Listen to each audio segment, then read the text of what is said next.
A double check is two pieces giving check at the same time, and it is the most forcing move in chess.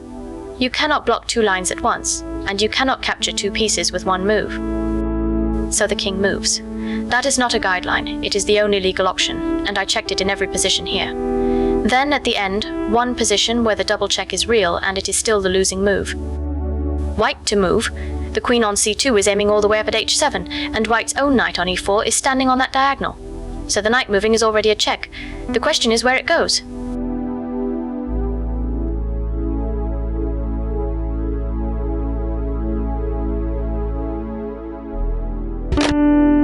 Knight to d6. That does uncover the queen, so it is check, and the knight is not attacking anything near the king. The king has 7 legal answers and white has nothing.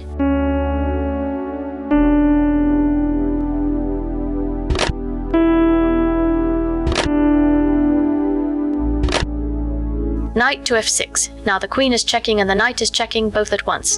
There is exactly one legal move on the board. King to h8, queen to h7 mate. That is a double check. 2 checks at once, so blocking is impossible and capturing is impossible, and the king has to walk. It is why a double check can mate while you are down a pile of material.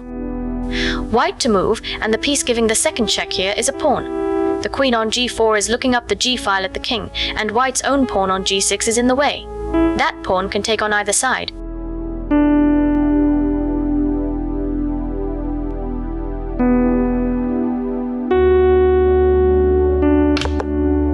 Taking on f7. That is also a real double check, the queen and the pawn together, and it is still the wrong move, because the king gets out.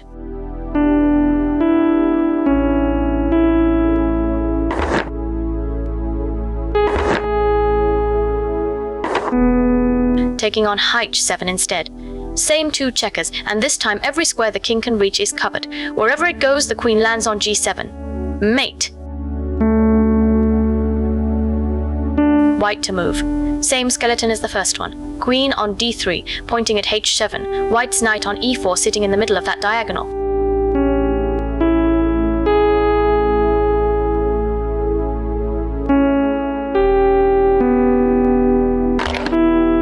Taking the pawn on h5 with the rook.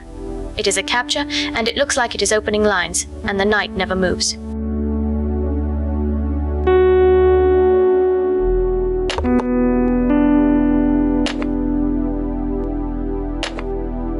Knight takes on g5. It clears the diagonal, and it checks from g5 at the same time.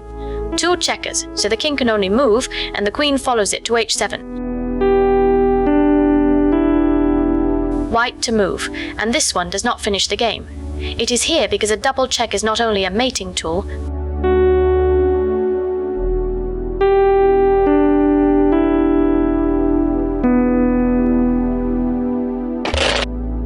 taking the queen on h3 straight away, it wins a queen for a queen, and black is fine.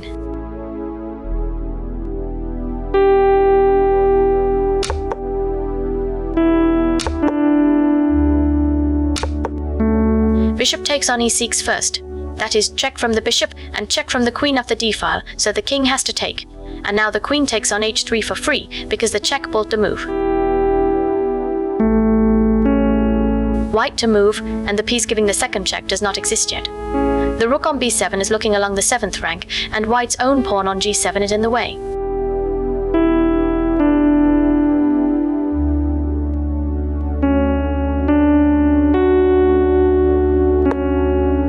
Promoting to a rook. A rook on g8 does not attack h7, so that is only one check, and the king has 4 answers.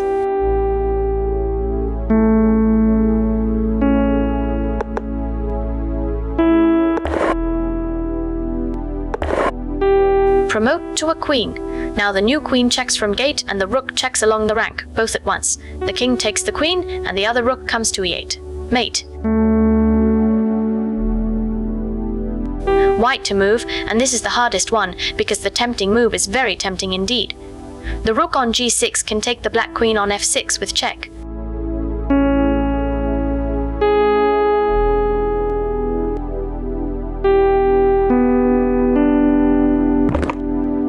Rook takes the queen, check, and a whole queen, and it is not close to being the best move here.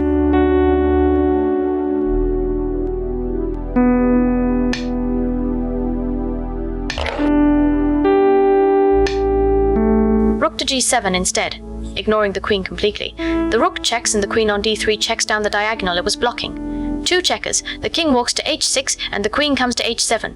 Mate.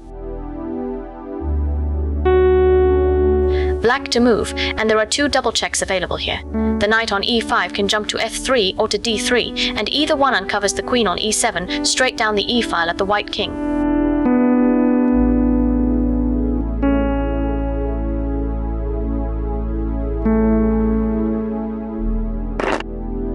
Knight to d3. That is a completely genuine double check, two pieces checking at once, and the king just walks to d2 because d3 does not cover that square.